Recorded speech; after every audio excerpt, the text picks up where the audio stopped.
welcome to the most scuffed ADHD review of the Spyre Loque ever to exist. I waited a little too long to do this review due to some issues I was having, but other than that, better late than never.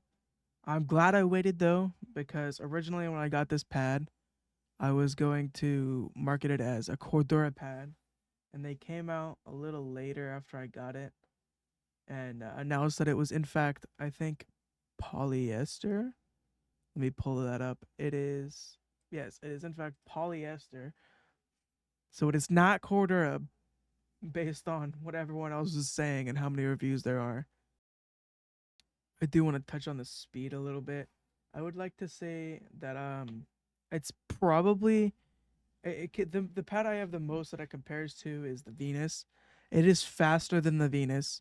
It's got less initial friction, it's got less dynamic friction, but it's got slightly less stopping power than the Venus. The Venus overall feels a little bit more muddy compared to it, but neither of these are slow pads at all. I'd say these are both um, like medium balanced pads on the side more of control, and this one's more on the speed side. So it's slightly faster than the Venus. It's slower than the Razor Strider that I have here. They marketed it as a Cordura pad. Everyone expected it to have Cordura just overall durability, which in fact it was not. And I waited so long purely because I wanted to see how bad the durability is. If you can see here, it's starting to fray really bad, and the corners starting to lift up, and the edges around it are just overall starting to get a little bit rougher on my skin. It's starting to hurt my skin a little bit when I rub it across the mouse pad. So that's the only issue I have outside of performance. Is the non-stitched one is all right. Um, Durability in terms of the stitching, it's a little rough around these edges here. If you can definitely feel it on your hand if you like scratch it a little bit. I don't know, after a while it starts to get a little raw. I don't have any issues right now, as you can see here. There's no real issues. But you could definitely feel it. I would like to say that the durability, it has slowed down like ever so slightly, but it still feels almost brand new between Tiger Ice V2 and core pads. The pad feels almost brand new. Uh, Comparison between Tiger Ice and core pads is on this pad. They feel really really similar. You can't really tell the difference between the two. Tiger Ice does feel a little bit faster, and you can feel the texture a little bit more with Tiger Ice. But with core pad, these feel faster on the Spyre Loque than it does on the Venus compared to the Tiger Ice. Like these two feel like this one feels a little bit more controlled. They both feel a little bit more controlled and a little similar over here. With these on the Loque, you could definitely feel that this is a little less friction than the core pads.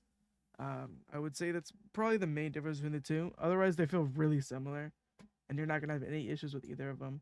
Core pads usually has pretty bad gunk buildup, but that's about it. Um, Compared to the Strider, though, it's way less textured. Like you can feel the texture on the Strider on every mouse fit you use except for like the Super Glide. But this pad is way faster than the Loque. I wouldn't say way faster, I'd say slightly faster. Bit miswording there. But this pad here is faster than the Loque. I like this pad a lot. If it wasn't for the bubbling and the base that doesn't stick to my desk. Um, Other than that, this is not a Strider review. So, some people were saying that this is a like budget Atsu.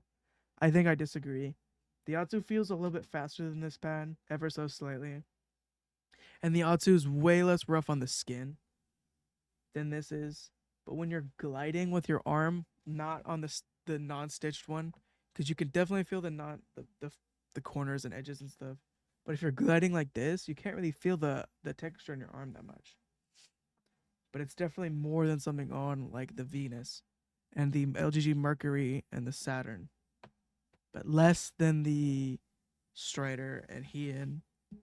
Other than that, I think this is a pretty decent pad for $30, I think it was. I'll pull it up here. $24.99. And this is one of the only bases that actually properly stick to my desk. It never slides around by itself. I have it on top of a Venus right now. Even then, it's not sliding at all. My desk looks like an earthquake is about to happen before it starts to move. Um, between this pad and like a Venus, because you can get the Venus now for pretty cheap. I think you can get the Venus for 29 for 34. So for $10 more, you can get the Venus. It absolutely depends on preference. If you want speed, slightly more speed and slightly less stopping power, get the Loki. And if you want slightly more control and slightly more stopping power, get the Venus. And if you don't like texture, go for the Venus or go for the Saturn. The Saturn is probably the slowest of the ones I've mentioned. I don't have one in hand right now, but I've used one before. I'd say this is probably one of my favorite pads I've used outside of the stitching, and it does have a 10-year warranty. So if you do have issues with the stitching, before you'll probably be able to get it replaced no matter what. I've never had to go through Loki support, but talking to them on the side, they've been really nice. They did not sponsor this video, and they did send it out for free. But I do enjoy using this pad, and they may have a few stock coming up for this pad, but keep your eyes open for something similar.